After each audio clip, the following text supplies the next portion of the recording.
Kemudian kita akan membahas tentang manusia purba di Indonesia.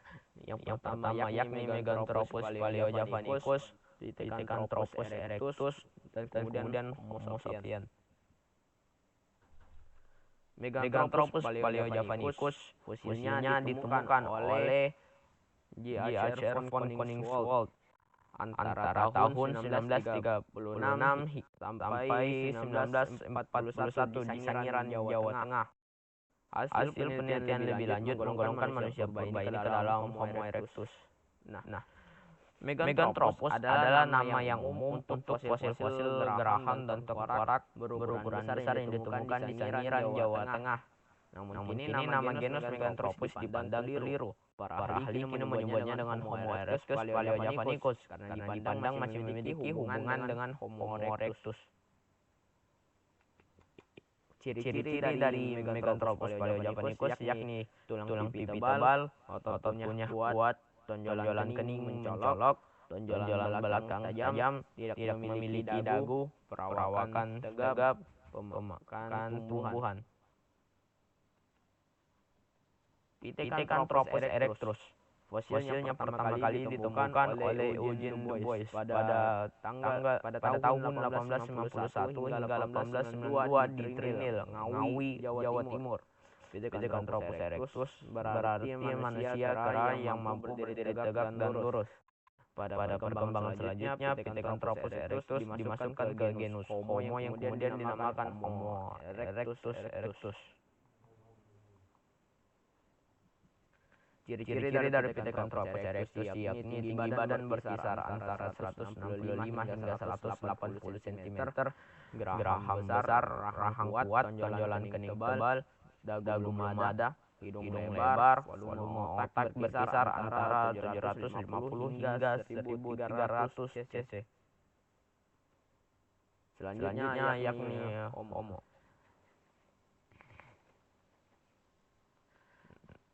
Kita mulai dari Homo gigantensis, di mana memiliki tinggi badan 170 cm, volume otak 1550 cc hingga 1650 cc, bermuka lebar dan berhidung lebar namun rata, rahang bawah dan gigi berukuran besar.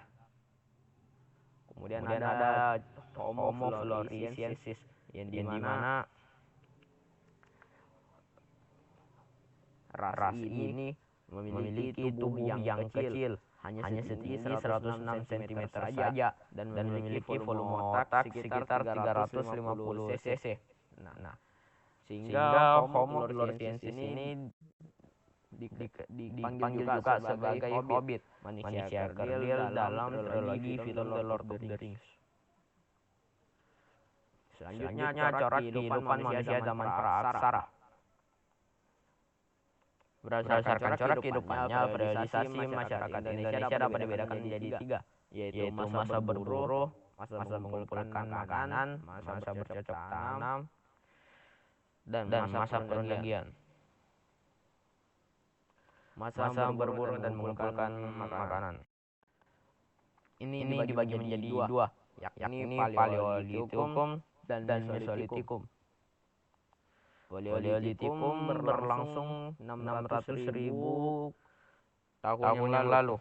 Meganthropus, Pithecanthropus dan Homo sapiens yang menghidupi pada masa Paleolitikum.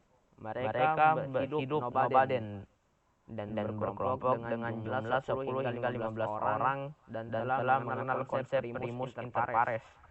Konsep primus inter pares itu yakni yang paling kuat ialah yang memimpin. Benda hasil kebudayaannya berupa alat batu yang masih kasar. Benda hasil kebudayaannya dibagi menjadi 2 kebudayaan, yakni Ngandong dan Pacitan. Kemudian masa Mesolitikum berlangsung sekitar 10.000 hingga 2.500 tahun yang lalu. Benda hasil kebudayaannya berupa batu yang di salah satu sisinya dihaluskan. Manusia yang hidup yakni ras Australomenosoid dan ras Mongoloid. Mereka ini juga menghasilkan sampah dapur, dikenal dengan peradaban Abruzos, Roach, dan Semisedenter, dan mengenal cara bercocok tanam dengan teknik slash and burn. Masa bercocok tanam. Pada masa ini Nusantara kedatangan bangsa Proto-Melayu yang berasal dari Yunan, wilayah Tiongkok bagian selatan. Mereka membawa tradisi bercocok tanam dan kebudayaan baru yang disebut Neolitik, batu muda. Kemudian zaman Megalitikum. Zaman Megalitikum atau batu besar berbeda dengan masa batu lainnya karena tidak dapat dimasukkan dalam kelompok periodisasi praksara Indonesia. Istilah megalit berasal dari kata mega yang berarti besar dan litos yang berarti batu. Jadi khas masa ini adalah adanya benda kebudayaan berbentuk batu-batu besar yang dibangun dengan tujuan tertentu. Zaman Megalitikum, contoh peninggalannya yakni ada menhir, punden berundak, sarkofagus, dolmen, waruga, dan narka batu. Masa Neolitikum. Masa Neolitikum berlangsung sekitar 1500 sebelum Masehi. Mengenal sistem barter, benda hasil kebudayaan berupa alat batu sudah mulai dihaluskan pada kedua sisi. Menetapkan di desa-desa kecil dalam komunitas petani, bangsa Melayu, Proto-Melayu, yakni Melayu tua. Masa Perundagian. Pada masa ini Nusantara kedatangan bangsa Deutero Melayu, bangsa yang terampil membuat alat-alat dari logam. Bukti-bukti terkuat temuan artefak besi dan perunggu di Indonesia terjadi dalam kurun waktu yang bersamaan, yakni 500 tahun sebelum Masehi. Artinya besi antara lain ditemukan dalam kubur batu Wonosari, Yogyakarta, Besuki, dan Punung, Jawa Timur. Masa perunggu di Indonesia ditandai dengan penemuan nekara, kapak corong, arkap, perhiasan, dan senjata.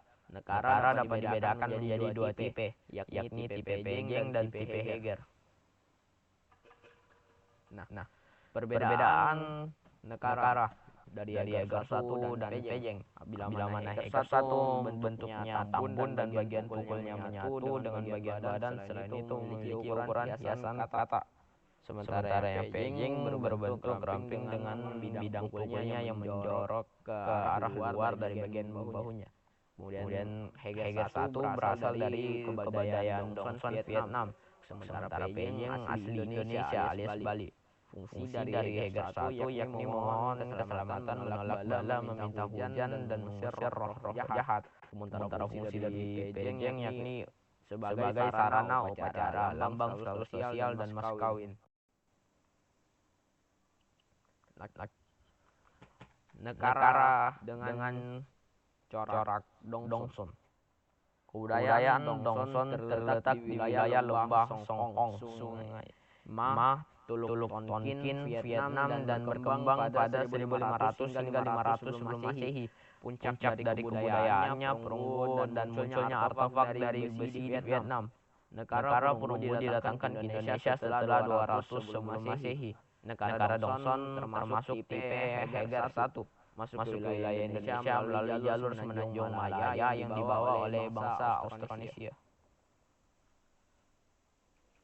Kemudian pengaruh kebudayaan Sahuin dan Kalanai. Kebudayaan Sahuin, kebudayaan Gerabah Vietnam yang menyebar hingga ke Indonesia. Berkembang sekitar 600 sebelum Masehi di wilayah Vietnam bagian utara. Ciri kebudayaan Sahuin terlihat dari pola gerabah, yakni pola geometri dan pengolesan dengan warna merah dan putih. Kemudian budaya Kalanai berkembang di Filipina pada abad 5 sebelum Masehi dan menyebar ke Indonesia saat masyarakat memasuki tahap perundagian. Nilai-nilai masyarakat yang masih bertahan, yang dimana nilai-nilai tersebut memiliki dua cara penyampaian, yakni secara langsung atau tidak langsung. Secara langsung yakni melalui nasihat-nasihat dan petua-petua, sementara secara tidak langsung melalui contoh hidup dan folklore. Folklore itu yakni mitos, legenda, dongeng, upacara, nyanyian rakyat, dan lain-lain. Tradisi, lisan, dan folklore. Tradisi juga dipahami sebagai suatu adat kebiasaan yang diperlahankan turun-temurun dan masih dihayati oleh masyarakat pendukungnya. Karena penyampaiannya dilakukan secara lisan, sehingga dikenal sebagai istilah tradisi lisan. Folklore adalah bagian dari kebudayaan suatu masyarakat yang tersebar dan bersifat tradisional yang diwariskan secara lisan dan turun-temurun.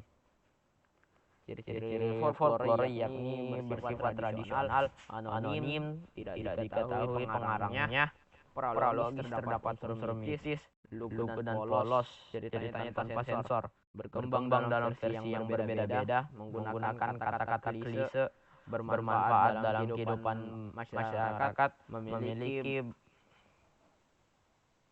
maksudnya milik bersama masyarakat tertentu.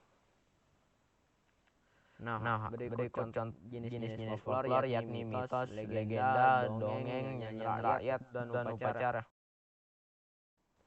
Nah, tradisi lisan yang masih lestari yakni wayang, wayang beber, makbyong, didong, rabab periyaman, kemudian tanggomo. Selanjutnya kita akan membahas jalur rempah di Indonesia pada masa prasejarah. Nah, apa itu jalur rempah? Jalur rempah adalah jaringan niaga rempah-rempah yang menghubungkan antara belahan barat dan timur dunia, yang dimulai dari wilayah timur Nusantara melintasi ujung barat Sumatera, India, Sri Lanka, Mesir, Afrika Timur, Afrika Selatan, Madagaskar, kemudian daratan timur tengah, Mediterania, hingga Eropa. Komoditas yang diperdagangkan di jalur rempah yaitu lada, kayu manis, pala, dan cengkeh. Jalur rempah pada masa prasejarah terjadi pada 4.500 tahun yang lalu, yakni sampai di Sri Lanka, India, Afrika, dan Madagaskar, dan Asia Tenggara. Bukti arkeologis yakni gambar perahu layar dan manusia dengan senjata terselip di pinggang di situs yang kacamata alias Kalimantan Selatan. Kemudian lukisan perahu serta lukisan penari dan gendang logam di situs Herestorot Antapa. Kemudian gendang Dongson dari Vietnam Utara dan Tiongkok Barat Daya era kurang lebih 2.500 tahun yang lalu alias zaman logam.